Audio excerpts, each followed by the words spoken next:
reality, my mentality. Everything changes so rapidly, and I'm ready for the never-ending fire. Dancing with my deepest, dark desires. Miracle, how empirical. Don't know anything quite as hysterical.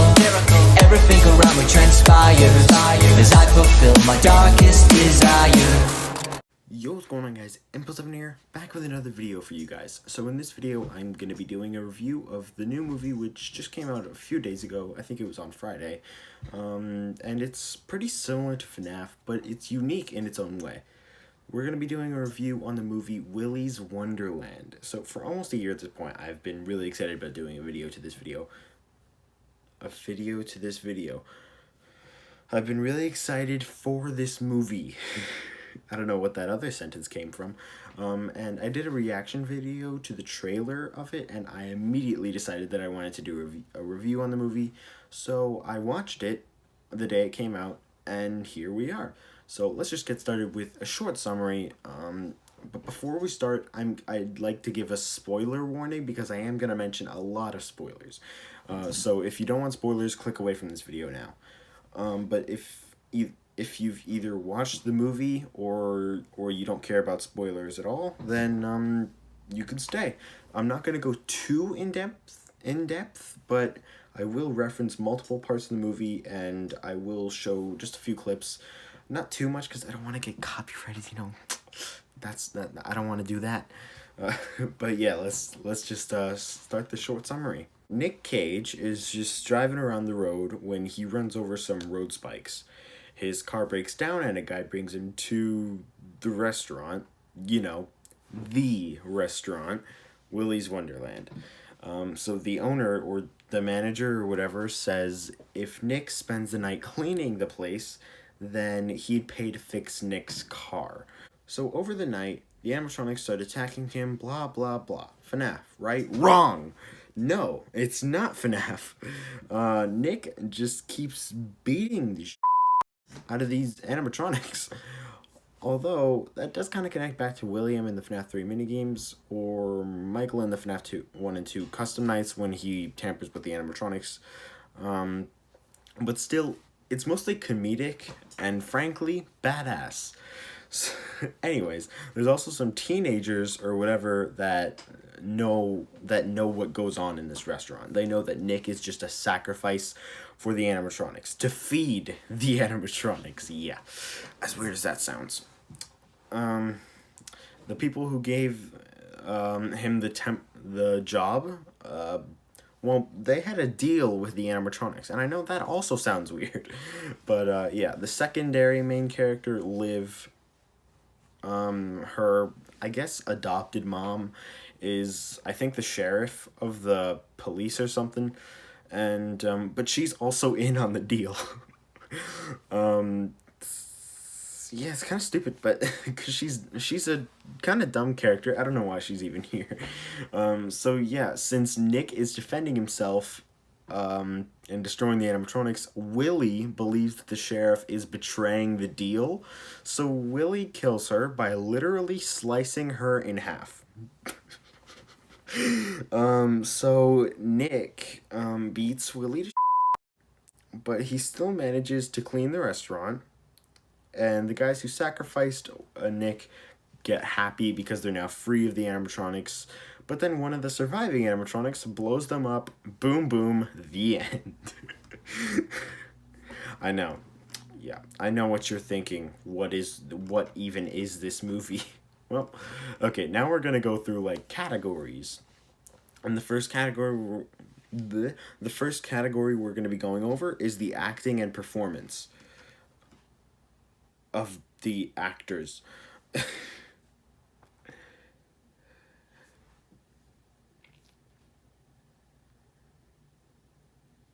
Yeah. Okay. So you might have noticed that throughout the summary, I've only been referring to Nicolas Cage's character as just that, Nick, or Nick Cage, right? Why? Because he's the main character of the movie, and he doesn't speak a single word in the entire movie, and he doesn't even have a specified name. Even in the credits, he's just listed as the janitor. The character who doesn't speak. And you know what? Nick Cage plays that role literally perfectly. You can tell just from like his body language and facial expressions what emotions he's feeling, or you could even figure out what he's going to do next. Like at the end of the movie, Nick and Liv are in a car driving and they come across one of the animatronics in the middle of a road. A Spanish turtle.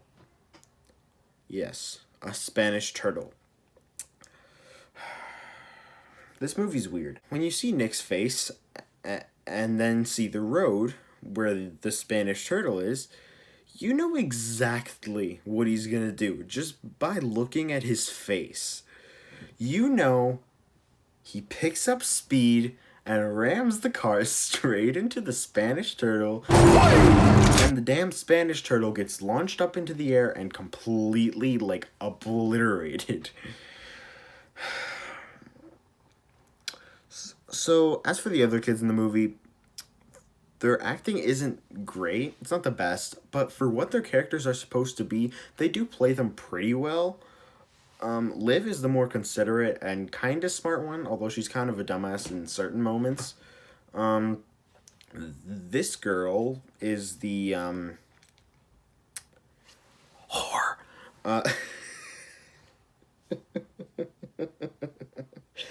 Yeah, okay. And this dude is the whore's boyfriend, and you can tell that he's the horny guy. Okay, so there's three other dudes, but like they don't do much. They're basically just stereotypical male teenagers. And one of them actually has a crush on Liv, cause I guess he's kind of horny too. And the other two, well, they're just there. They're just there. But overall, the performances in this movie were all pretty good, except for Nick Cage, because in his case, he was amazing in this movie. So, now let's move on to the lore of the place. Now, the lore of this movie is pretty interesting. It's really similar to FNAF, but it, like I said at the beginning, it's unique in its own way. And even if it is a carbon copy of FNAF, which I honestly don't think was intended, I think it works pretty well. Basically, a serial killer was the founder of Willy's. Pretty similar to FNAF, I'd say. He and a couple other people kidnapped and lured kids to the super happy fun room and murdered them. So, after a while, the police finally decide to investigate the place. And when they go into the super happy fun room, they find that the killers did like a devilish ritual and killed themselves. And I'm pretty sure it's the killer spirits that possess the animatronics. I don't think it was the kids. I don't remember exactly. Or maybe it was just hard to tell. But I think it was the killers. I'm not sure. It could have been the kids. Who knows? So yeah, later on the police and... Wait. No. The animatronics kill and even eat people, especially kids. And they would like get out of the restaurant a lot and they would go kill more kids like in other places.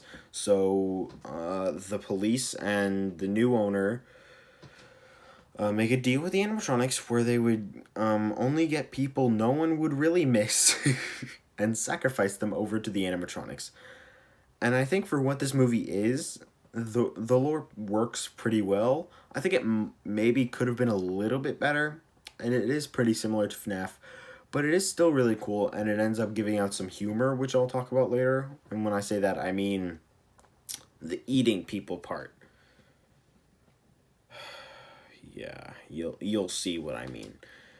Okay, so now let's talk about the animatronics. I think all of us, or at least most of us, can agree that the designs of these animatronics are amazing. And I'm pretty sure it's CGI. But it looks so much like CGI that it could be real, if that makes any sense. It looks fake to the point that it could be real. Nonetheless, the designs are really cool. I think my favorite one is Ozzy the Ostrich. But all the animatronics have amazing designs and especially amazing movements. We can all agree on that, right?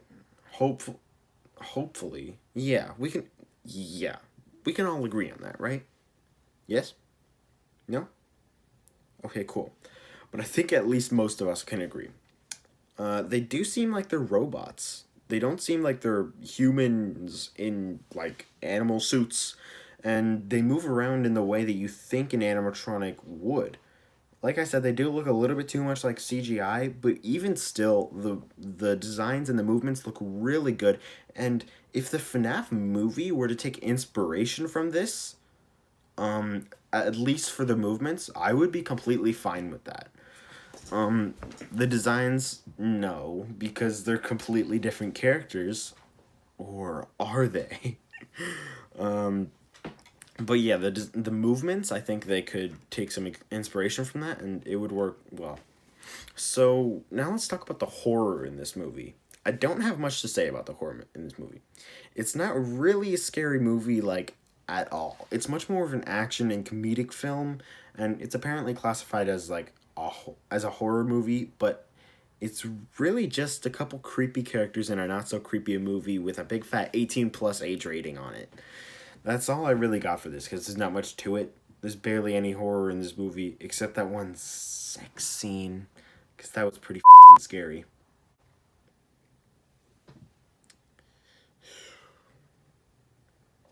So the action in this movie, the action in this movie is a completely different story from the horror. If you've watched this movie, or even just the trailer, you know exactly why I love the action in this movie. First off, we've already talked about the animatronic movements, and those those movement, why can't I say movements looked so cool? Those movements looked so cool, but the fight scenes with Nick Cage versus the animatronics, those were so cool. The best one was definitely Ozzy the Ostrich to me, but I mean, because I mean, just look at this. I'm gonna feast on your face! And these scenes are kind of funny, yeah, but more so than funny, they are completely epic. The way he just smacks down on those damn animatronics and screams while doing so, it just works so well. And not to mention, like we already mentioned it before, but Nick Cage plays it so well. And there's a line at one point in the movie when Liv says, he's not trapped in here with them, they're trapped in here with him. That's a perfect summary of the movie. And the way we see that action throughout the movie, especially against Ozzy Ostrich and William Afton and Willy. Okay, so now it's time for the comedy. Like I said already, Willy's Wonderland is not a horror movie, literally at all. It is much, much more of a comedy movie. The whole movie had me dying on the floor. But the funniest scene in the movie was when... Okay, this sentence is going to be really weird, so... Here's the real blockbuster. Brace yourself. The funny scene in this movie was when the horny dude and the slut and Discount Montgomery Gator eats them alive. Yes, you heard me right. I watched this scene and it killed me. Well, it didn't kill me as much as it killed the horny guy and the slut, but still, I fell on my ass and blew up with laughter. I'm not lying. I'm not lying to you. This scene was incredible. Well, I mean, not because of that. I promise you, it wasn't because of that. I promise. Don't cancel me. Don't cancel me. I'm sorry. Okay. That face of complete fear. Okay, this is honestly one of the funniest movies I've ever watched. Up there with the Guardians of the Galaxy and Ant-Man movies. It's up there with them in terms of funniness. So yeah, there's everything that I thought I should cover for this video, but there is one more thing, which is how I would rate it. So let's start off with rating the acting in this movie. I'd say it was very good, and the actors and actresses were good at portraying what they were supposed to be. But their acting itself, like the teenagers acting itself, wasn't the absolute best. I don't know if that makes much sense, to be honest. I don't really know how to explain it, but I hope you get what I'm saying. But Nick Cage did really amazing, so that honestly saved the rating. And overall, I'd give it an 8 out of 10. The lore of the story was good. It definitely wasn't as good as FNAF overall, but I think it was almost as good as the lore of the first FNAF game alone, from what we knew when it came out. Like I said, it wasn't as good, but it was definitely close, and it was really good. Again, I'd give it an overall 8 out of 10. The animatronics looked really good. Most of us can agree on that, right? The designs were great, and the movements were great. So overall, I'd give it a 9 out of 10. So, the horror in this movie barely existed. The only horror really was that the animatronics were a little bit creepy, and the lore is kind of creepy in a way, but not really. That's all the horror the movie really has going for it. That doesn't mean it was bad, but the fact that it's supposed to be a horror movie, that didn't work very well. But it's okay, it's okay. I'd give it an overall 3 out of 10. I was disappointed with the horror, but everything else was great. The action, on the other hand, I'd say that was really, really good, and I'd give that an overall 9 out of 10. And finally, the comedy, I'd go ahead and say this is one of the funniest movies ever, and I'd give it a full-out 10 out of 10 in comedy. So adding up all the points, it's actually lower than I thought it would be. The movie in total got 7.8 out of 10. Even with all the points in mind, I'd say this is one of my favorite movies, in all honesty. In regards to a more realistic rating, though, I'd say 7.8 out of 10 works pretty well, and I think that does make sense. Yeah, I hope you guys enjoyed my review of Willy's Wonderland. I know I haven't posted in like nearly a week, and I'm really sorry about that. But honestly, I've just been working really hard on this video and my FNAF 4 video, which is coming out eventually. If you guys like FNAF, if you're new or you're not subscribed, if you guys like FNAF, and especially FNAF lore, I'd ask that you please do at least consider subscribing. If you didn't know already, I'm working on a video explaining everything in FNAF 4, so stay tuned for that because it's being worked on harder than any other video I've ever made. So yeah, just stay tuned for that, and I'll see you guys in the next video. Bye guys. Peace.